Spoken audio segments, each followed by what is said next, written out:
The Retirement Cafe podcast, a neuroscientist's guide to aging well with Dr. Daniel Levitin.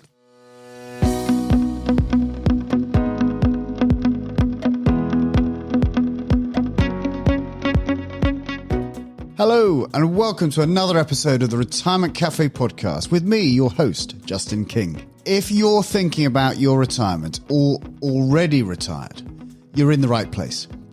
My aim is to help you plan for and live a successful and meaningful retirement. Retirement is far more than just a financial event. It's a significant life event, a major transition, which will bring with it new challenges and opportunities. So each episode contains tips, information, and inspiration to help you feel more informed and confident about your retirement. I hope you enjoyed today's episode. Hello and welcome. I'm so glad you've joined me for the latest episode of the podcast. This week, I'm really excited to share with you a conversation I was honored to have recently with the award-winning neuroscientist, musician, and best-selling author, Dr. Daniel Levitin. To give you an idea of Daniel's status, his TED Talk entitled How to Stay Calm When You Know You'll Be Stressed has had 17 million views. Daniel's research centers around music, the brain, health, productivity and creativity. As a musician, he's produced and consulted on albums and artists by artists including Stevie Wonder, Steely Dan, Joni Mitchell, and on the films Good Will Hunting and Pulp Fiction. Daniel has been awarded 17 gold and platinum records. As a public speaker, he has given presentations on the floor of Parliament in London, to the US Congress, Microsoft, Google, and Amazon. Daniel is also the author of 4 best-selling books that span all areas of expertise. They are This Is Your Brain on Music, The World in 6 Songs, and The Organized Mind. And in December 2020, his latest book, The Changing Mind, a neuroscientist's guide to aging well, was published here in the UK. In this book, Daniel uses science to show how we can successfully age. This book is really quite extraordinary. As a brief synopsis, the book explains that we have long been encouraged to think of old age as synonymous with deterioration. Yet recent studies show that our decision-making skills improve as we age and our happiness levels peak in our 80s. So what really happens to our brains as we get older? In our conversation, Daniel explains just that. We discuss how we can continue to learn despite the structure of the brain changing as we age. I asked Daniel to debunk some of the myths that surround aging, such as the idea that our memory declines as we get older. We also discussed Daniel's fascinating musical career, and he shares with me how he recently got back into the recording studio to create his own music. You will find information about pre-ordering Daniel's forthcoming album in the show notes at theretirementcafe.co.uk. I hope you enjoy my conversation with the inspirational Dr. Daniel Levitin as much as I did. So welcome to the Retirement Cafe podcast, Dr. Daniel Levitin. Thank you, Justin. Great to see you. Great to see you. Thanks so much for taking the time to get up early this morning and have a chat. I know you're a busy man.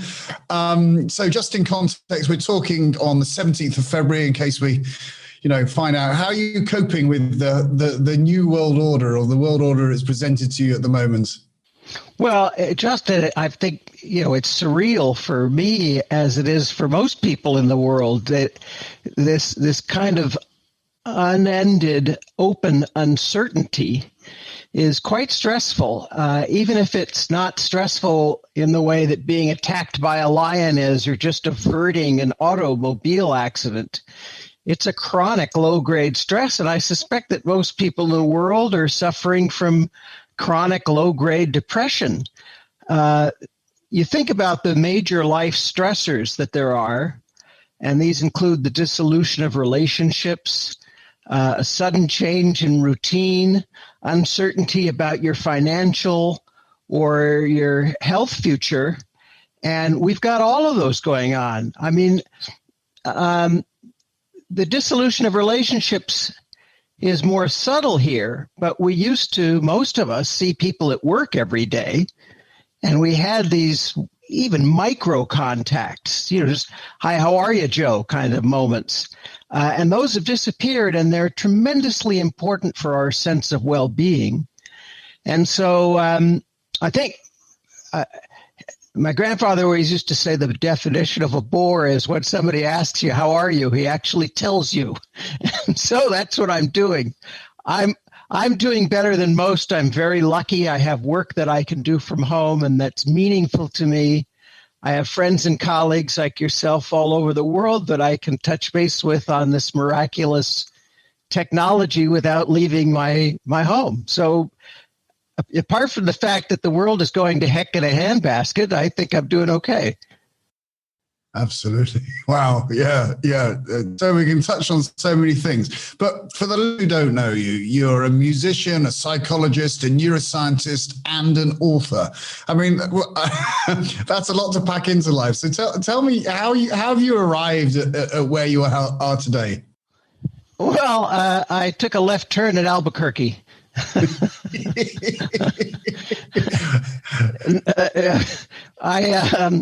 I just always did what interested me, and I wasn't very practical in terms of financial planning or thinking this is what I need to do to have a solid career. And it turned out that in my case, against all odds, it worked out. I'm able to make a living, but I wouldn't advise anyone else to do what I did, which is to just do things that are fun for you. I'd always been interested in science and in the arts, and always was an avid reader. I was somewhat of a loner child, and so books and music were my refuge, and science, math problems. And so after I left childhood for adulthood, I just kept pursuing the same three, and it's been great. That it's been very rewarding. I make a little time each day for all three of those things: science and music and writing. It's fantastic that you managed to get balance there. Did you, in your 20s, were you drawn to one particular thing? Well, it's interesting you asked, because I started out as a math major at the Massachusetts Institute of Technology, and I dropped out in order to pursue music, which I did almost exclusively for 15 years. And then decided to go back to school because in my 30s, I realized that the music industry was imploding. And I really did need to have a financial plan, which was to earn a salary of some kind. So I went back to school to get my bachelor's degree, and I had so much fun, I kept going. So in my 20s, I had no idea what I was doing. In fact, at no point in my life, Justin, did I know what I was doing, and I still don't. And what I mean by that is I've always made plans, like this is what I'm going to do, and this is where I'm going to be a year from now or 5 years from now, and not a single one of them ever came true. I'm a very bad prognosticator. I would do terrible in your job as a wealth manager and financial planner, because every prediction I make fails to come true.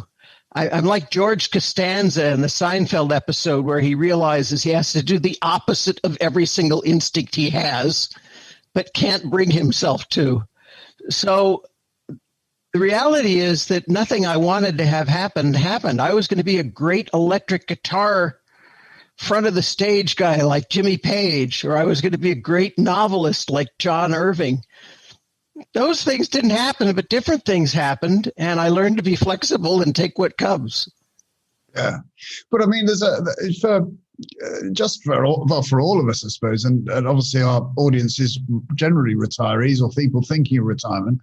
But I often think that it may even go younger than that, and especially in this current. I'm very conscious that people, I know that the redundancy rate and the unemployment rate in over 50s is suddenly spiked in the UK because of the pandemic. And I'm sure it's probably common across the world. And, you know, the people may think, well, I've spent 20, possibly 30 years of a career doing something. And that's what I've learned. And I'm listening to you, I'm thinking, you know, actually, if we can learn to be really flexible and shift just because our plan was to do something and to eke out our time or to serve our time doing one type of career, you can shift. You can shift, and you can shift at any age. There are ample examples of this, and it's important to shift. There are neurochemical changes that happen in the brain and neurostructural changes, physical changes, not just chemistry, starting at the age of 60 that cause us to become a little bit less likely, most of us, less likely to want to try new things, a little more complacent, a little more, I think I'll just stay at home. And we can fight that. It takes a bit of effort and determination, but the rewards are plentiful, and they include increased health span and lifespan, increased pleasure and engagement with life. Continuing to do things and be flexible about what those things are is critical to being able to enjoy, say, Act 3 and Act 4 of your life. And there are plenty of role models. Take Jane Goodall, who I interviewed for my book. The book is called The Changing Mind in the UK. It's called Successful Aging in Other Territories. Same book, different title, long story.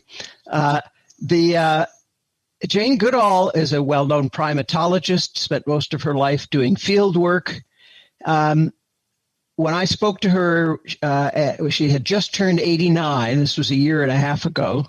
She had just landed at her family home in England, somewhat near you, I believe, and had gotten back from Africa and was about to head off again for another 3-day, in 3 days for another 3-week trip, constantly on the move, but no longer primarily a primatologist. Jane Goodall has reinvented herself as an educator, and she goes around the world speaking to high school students, trying to recruit them to her foundation to help fight the effects of climate change and to protect rainforests and things like that, to be activists. Or another role model, Julia Hurricane Hawkins, a 104-year-old competitive runner from Baton Rouge, Louisiana, who didn't even take up competitive running until she was 100, but took 2 gold medals in the senior games in 2019. And in fact, had never been particularly athletic until at age 75, she decided to become a competitive cyclist and broke a bunch of world records for seniors in cycling. So, yeah. Yeah, it's all possible. You can change. Absolutely. So now, so I'm curious. So when I observe, my wife and I, Kathy, we've got 2 girls who are 11 and 9. And, I have a little mantra when they used to go off to school of as I say, cheerio to them in the morning, be kind, be curious. And, it's just a little saying, and it's something that I would try and do myself each day. But the curious thing, I see, seems to wane. The curiosity that seems to, I see children, and there's a kind of, a relaxation as they move into work, and often the curiosity, the outside interest, as people sometimes get older, I kind of don't see them taking up as many new skills as they may have done before, but sometimes they do take on lots of new interests as they move into retirement. But what did you think? What's going on? I mean, I also hear the line again of, I wish I'd learned this. I wish I'd learned to play the piano when I was a child, or I learned to learn French, or, I'm old now and it's really hard to learn now. I think, what's your opinion of that? Well, on the one hand, it is harder to learn now. It's the brain's fault. The brain is configured during the first 12 years of your life to be maximally flexible and to learn just about anything. You can learn just about any language spoken on the planet before age 10, let's say, and end up speaking without an accent. You try to learn French after age 20, forget about it. I mean, everybody will know that it was your second language, no matter how hard you try. And with all those weird vowels, and Chinese, forget that. It's not just the vowels; it's the inflections and such. But it is harder, but not impossible. I know a number of people who are learning languages, spending the lockdown learning languages and new instruments, or playing an instrument for the first time. I've spent the lockdown playing the piano, which is an instrument I never really played, but always had to plink around with. And by golly, after a year of self-discipline, it's been okay. I'm not going to be taking the stage at Royal Albert Hall, other than to give a proms lecture again, I suppose. But I'm not going to be performing on the piano there. But I can entertain myself and my wife, and that's good enough. The curiosity component, though, I have to say, I don't consider myself particularly intelligent, and I imagine my neuroscience colleagues have the same opinion of me. But I do have two qualities that I was very lucky to be born with. One is curiosity, and the other is stick-to-itiveness. And they're not things that you can turn on or off. There's certainly things you can cultivate in yourself and improve. But those account for a whole lot more than people give them credit for. When I say you can't turn them on or off, I hope your daughters get to the point where curiosity is a habit of mind, that it's the way they approach the world. It's the way they approach everything they encounter. They are walking to school and they see a rock they've never seen before, and instead of being in a hurry, they stop and pick it up and they look at it and wonder why this is different from other rocks and how it got here and what story it might be able to tell. Or they encounter somebody at school who's new and from a different culture and speaks funny. And rather than wanting to stay away from the person, which is a natural, unkind human impulse, try to explore the differences and understand how that person has lived their life and what their experience has brought to them. Yeah. And so coming back to kind of a curiosity in later life, taking on new skills, new challenges. I'm guessing that, you think that, learning the musical skills later on in life would be of a great benefit. It is, but not uniquely. I want to be fair about that. I find it very rewarding to be learning a new instrument, and I have friends who have picked up instruments at age 60 for the first time, and they find it tremendously rewarding. A friend of mine, a leading geneticist in the world, Jasper Rhine, who runs a very large laboratory at UC Berkeley, I think he's 63, and he just started playing the guitar for the first time in his life, and he's doing terrific. Another neurologist friend, Scott Grafton, about 63, started playing banjo 3 years ago for the first time, and he's actually really good. But I want to be fair. Music provides this pleasure. So does learning a language, playing bridge, immersing yourself in any activity that's new to you is what's key, Justin. If you've been doing crossword puzzles for the last 20 years, no brain benefit in continuing to do it, other than the pleasure you derive. If you've never done them, that'll open up your mind to a different way of thinking. Yeah. Wow. So just changing course slightly. You tell a story of I think it was on your TED talk about not being able to get in one night. And we'll provide a link in the show notes for it. But anyway, you had to break in, and you got in through the window, and it was freezing cold outside, and then you had to shoot off the next morning and forgot your passport. And it was one of those compounding evenings into a bit of a nightmare. And you reflected on when you finally did get on your flight.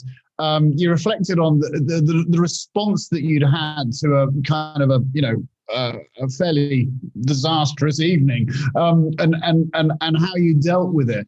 And coming back to our original, right at the beginning of the conversation, about how you were just saying, we're all probably feeling levels of stress in this pandemic that we haven't felt before, and there will be some people feeling horrendous because business failures and losing loved ones and all those types of things, and then there'll be others who possibly less so, but also are still feeling, this lack of connection, etc. What's your advice to people of how they can, maneuver and shift through this world that we're currently living in?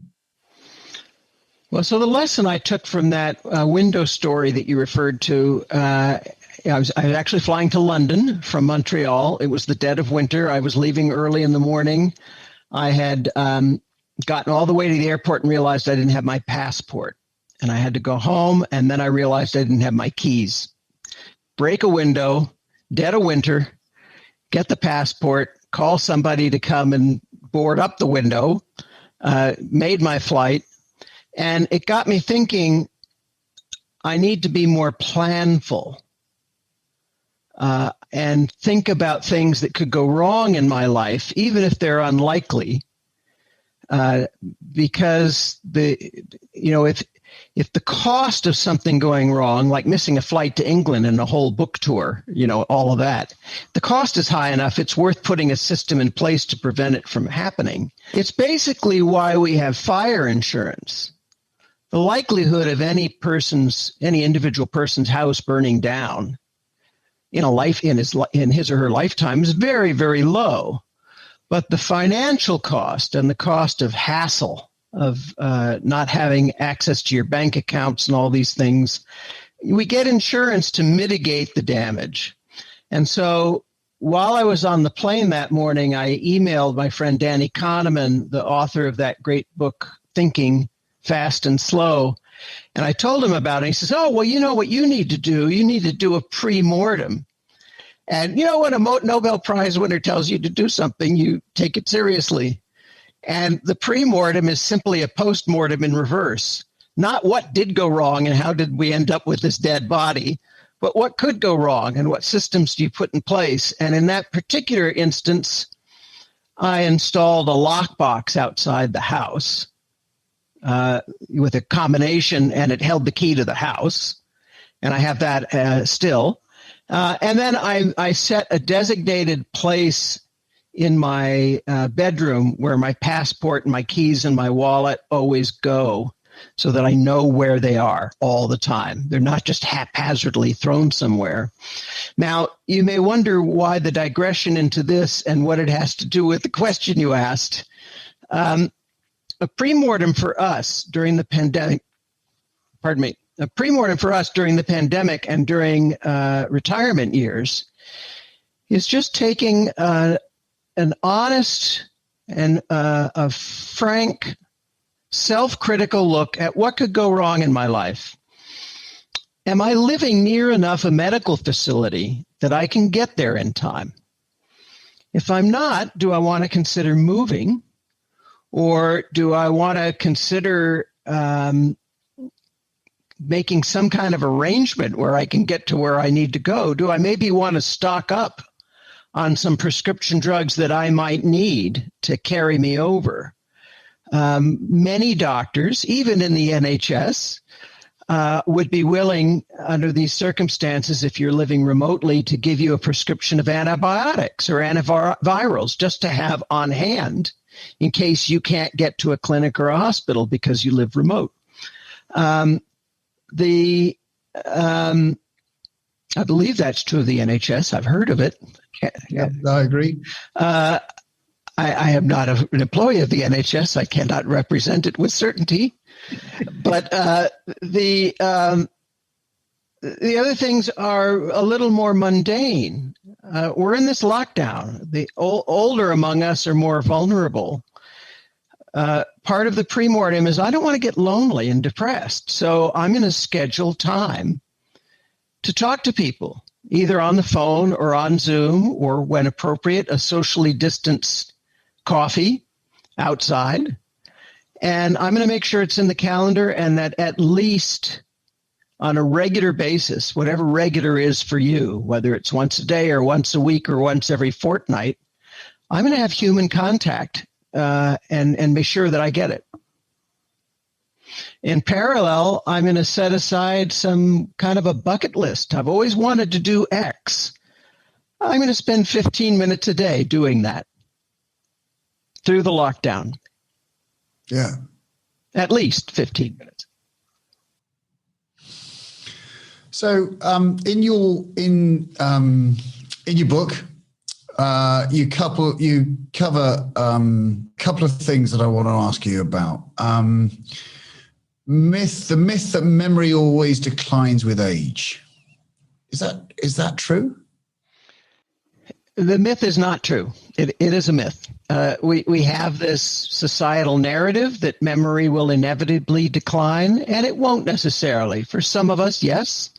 Some of us will have Alzheimer's, other kinds of cognitive impairment or memory loss. But for most of us, it's not necessarily a certainty. The fact is, with every decade after 40, our brain processing speed slows down, our reaction time, our ability to find words. But that's not a failing of memory. That's a failure of processing speed. You just have a slower computer, but you eventually get the answer. And I think the myth is best exposed by looking at the reality, which is that, if a 70-year-old loses their cell phone or forgets their computer password, they're likely to say, this is Alzheimer's, this is the beginning of the end. But 20-year-olds are doing those things all the time. As a college professor, I can attest to that. They lose their cell phones, they forget their computer passwords all the time. But they tell themselves a different story. I had too much to drink last night, I didn't sleep enough, I got too much on my plate. Same behavior, two different stories. Not failing memory in either case, the normal, fallible human memory in both cases. Yeah. So it's the story we tell ourselves, and that's probably can morph into quite a few different topics, I think. Health span, not lifespan.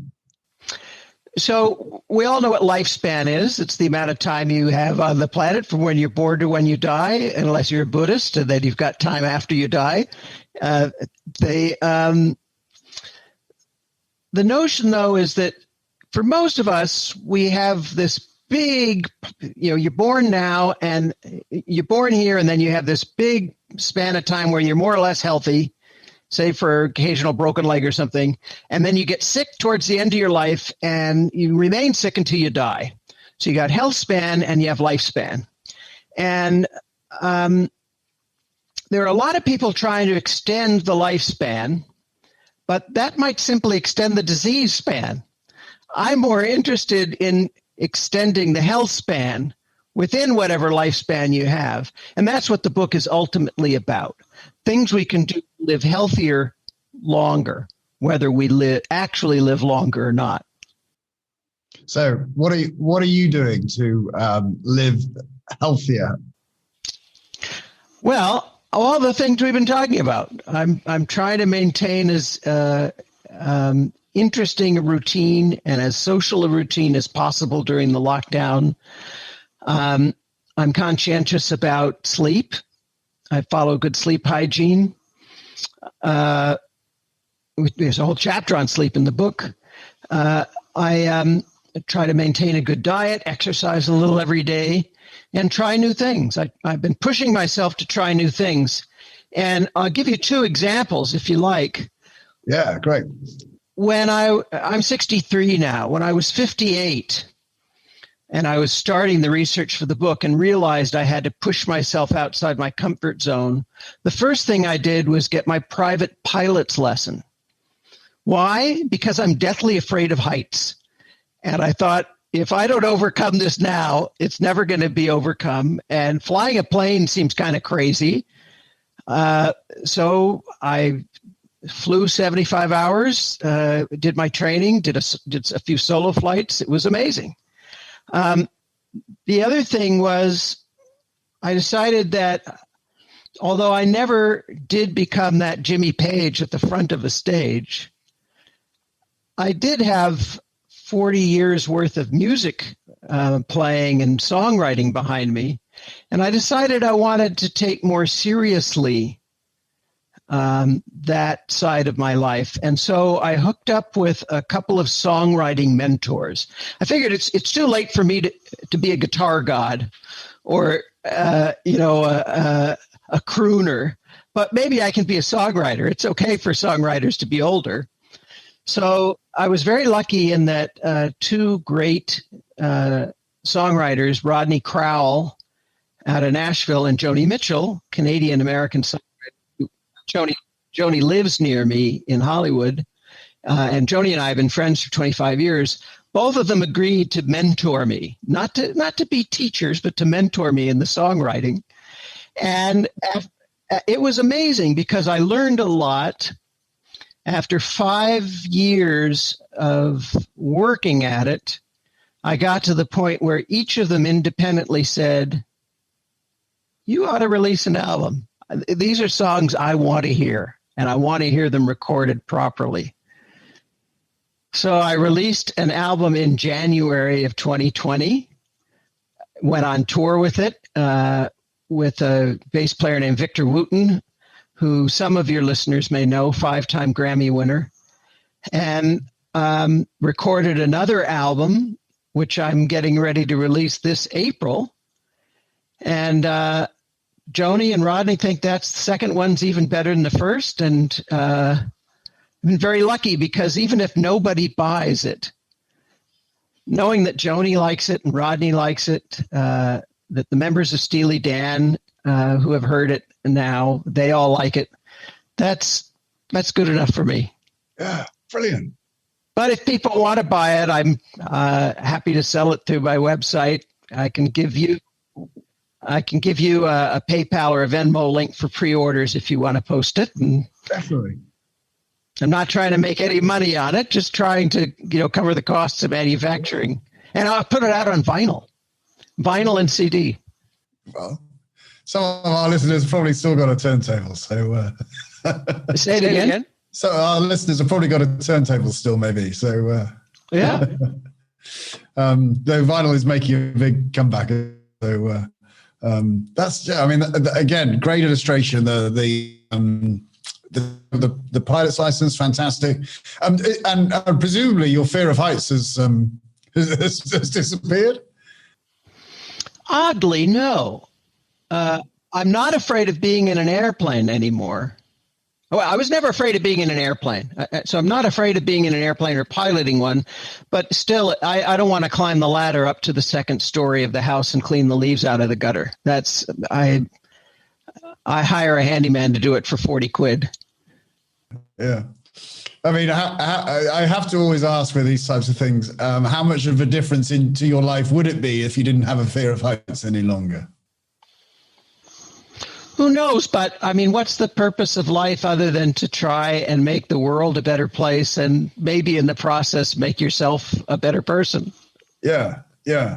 So I don't think that getting a pilot's license made the world a better place, but it gave me more compassion and empathy for pilots and passengers, and I learned a bunch of cool stuff. Yeah, yeah. You'll have to come and fly in the UK. We have weather here rather than California. Well, I studied for the license in Montreal. Believe you me, we had weather. Oh, okay. Because we always, I did my own PPL many years ago in my 20s, and a friend of mine had come to the US to do his helicopter's license, and we were always joking that he'd gone there obviously just because he could fly in blue skies all the day, and he'd be totally lost by the time he got back to the UK, So, but yeah, Montreal would have given you plenty of weather. Did you train in a 172? Cessna. Yeah. Was it 172 or 152? I think maybe. Oh, the two-seater. Yeah. So, Yeah, some of those skills have probably left me by now. I haven't flown for many, many years. I haven't either. My after I got my license, I got married, and my wife did not want me flying, and that's fine. I'd rather have a wife than an airplane. Yes, absolutely, especially if it's either or. So, you cover in the book brain malleability. The being able to change your experience. Tell me more about that. So another myth about the brain is that you stop growing new neurons and stop making new connections at some point. And that's just not true. We're growing new neurons all the time, right up to the end of life. And we're making new neural connections. Every time you learn something, that's a new neural pathway being constructed, any new experience you have. And by building up these new neural pathways, we create a kind of cognitive reserve, which is equivalent to what weightlifters are building up with muscle reserve. So if somebody can bench press 250 pounds, they may not feel well on a particular day. They may have muscle aches or the beginnings of a cold. But they're still going to be able to do 100. I can't do 100. They've got reserve. And so the task for us over 60s is to build up enough brain pathways that if things start to slip due to disease or just age-related atrophy, we have so much reserve that we don't notice and our friends don't notice and we can push on. We don't yet know how to stave off Alzheimer's, if it's going to happen. We don't know how to push off the start date, but we sure know how to push off the start date of when you notice the symptoms. Yeah. So, what's the future for you, Daniel? What's the you sound like you've achieved an amazing amount of things in the last few years with the amount of books and the music and obviously the recording and all this type of thing. What's the next 5 years look like? I mean, I appreciate, of course, it'll end up being very different to what you're going to tell me, but I'd like to know. I'd like to know where you're heading. I'm a relative newcomer to this songwriting and touring business. I mean, I say I've been doing it all along, but in the privacy of my own home, largely, or the privacy of recording studios, helping others with their recording. So because it's the beginning, I'm hoping to, in the next 5 years, once restrictions are lifted, to go back on tour, to perform in public. And I'm relatively new to writing books for a popular audience. This is my 5th book. I want to write more, and I love coming to England and doing book tours, and not just England, but Scotland, Ireland, coming to the UK and going around and meeting people and hearing what their concerns are. Often the idea for a new book comes from those in-person conversations. So I realize that I've described to you not doing anything new, but just doing more of what I've already been doing. I don't know that I'm contradicting my own advice in that these are, as I say, these are relatively new endeavors for me. And so they feel like I'm pushing boundaries and I'm doing new things, but I probably should try something utterly new, and I don't know what that will be. Maybe it'll be painting. My friend Bob Weir from the Grateful Dead just started doing exercises with a big iron ball at the end of a chain. Right. And he swears by them, and he's trying to get me to start taking lessons on that. So maybe that's what's next for me. Yeah, sounds like you maybe increase the house insurance before you start. Nicely played, Justin. maybe your accident insurance at the same time. I'm not sure. Fantastic. So I think there's got to be something there with doing music in the Albert Hall along with the book talk. I think that there's got to be maybe some entwining there. I think it would provide a real unique perspective, maybe. Well, it's interesting you say that, because that has sort of happened organically already at a couple of the book talks I gave in London in 2020 before the lockdown. I don't remember if it was the Royal Society of Arts, the RSA, or one of the other venues, but in a couple of instances, they asked me to play some music along with talking about the book. And I was just delighted. And then Renee Fleming, the great American soprano with the Kennedy Center, has taken interest in brain health. And so she and I did a talk together under the auspices of the Kennedy Center, and then sang a song together. Wow. Just because we could. So yeah, it's a nice, it's kind of like a wine pairing. Yeah. And in reflection, I do think when if you think about that journey of 20, 30 years of helping others create music and suddenly showing the world that your own music is in essence that kind of walking down the high street naked, isn't it? We could all write in a journal, but as soon as you actually publish it, you then open up your world to criticism, which of course sadly is a human being's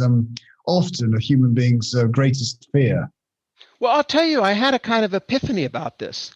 I was in Montreal seeing Van Dyke Parks, who's somewhat of a cult figure in pop music, but a wonderful musician. He was the orchestrator for Walt Disney's Jungle Book when he was just 16 years old. Wow. Wrote all those orchestral parts, wrote lyrics for the Beach Boys in the 60s. Amazing. And I went to see him, and the concert was just terrible. Oh. I didn't like it at all. Didn't like hearing him, didn't like what he was doing. And I left thinking, he had a bad night. I didn't think any less of Van Dyke Parks. I didn't love his music any less. I just thought, well, this night didn't work for me. And so I thought, yeah, people are going to like my music. They're not going to like my music. It'll come and go. That's okay. Yeah.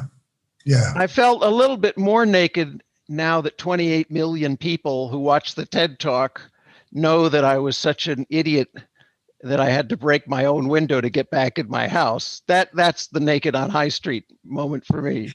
Yeah. Though I mean, I think you showed the vulnerability there and the lessons learned, and I think that pre-mortem advice is really critical. I think in your book you talk about about thinking about, okay, so at some point, if you're thinking about aging, at some point you're going to get ill. I mean, that's just it's kind of, well, you either fall off the cliff and just don't wake up one morning, or there will be some kind of decline in health. Have you planned for that? I mean, as an advisor, we're always putting into place wills and powers of attorney and all those types of things. And they're probably not, bizarrely, they're not something that people want to think about. But it is a bit like the fire insurance, as you mentioned. It's I always say to people, your house insurance is one of those premiums that you hope is a waste of money. You hope that you're tearing up the pounds or the dollar bills or whatever and throwing it away because there's no way you ever want to claim on the darn thing. And there's not many things that you willingly spend hoping to get no return for at all. Well, charity. I think the altruism is the feeling of goodness there. I mean, I don't feel a feeling of goodness when my house insurance is paid. I do. Sure you do. I feel reassurance. Yeah, you feel peace of mind. I feel peace of mind, but I think the altruism, we know, don't we, that we all have a sense of feeling of giving is much more beautiful than the receiving of gifts, I think, mostly. So we're all making gifts to the big insurance company. Yeah, maybe we are. Yeah, maybe they are. So, I think this seems a natural closing point. I really enjoy chatting with you. What are the last words that you'd like to, I often ask a question which maybe fits in here. If I gave you a wish today, you can have a wish, one wish that in 12 months' time, something has happened to you in your life or into the world in general. What would it be? Oh, wow. I mean, the cliche, of course, would be to wish for world peace. So I'm not going to go there. Of course, if you gave me one wish, I'd like to have 3 more wishes. That would be my one wish. But setting aside that kind of snark. It can be selfish. It can be something solely for you. Well, I mean, if it was solely for me, it would be that the ideas that I put out there in music or in writing are things that people find useful and entertaining and informative.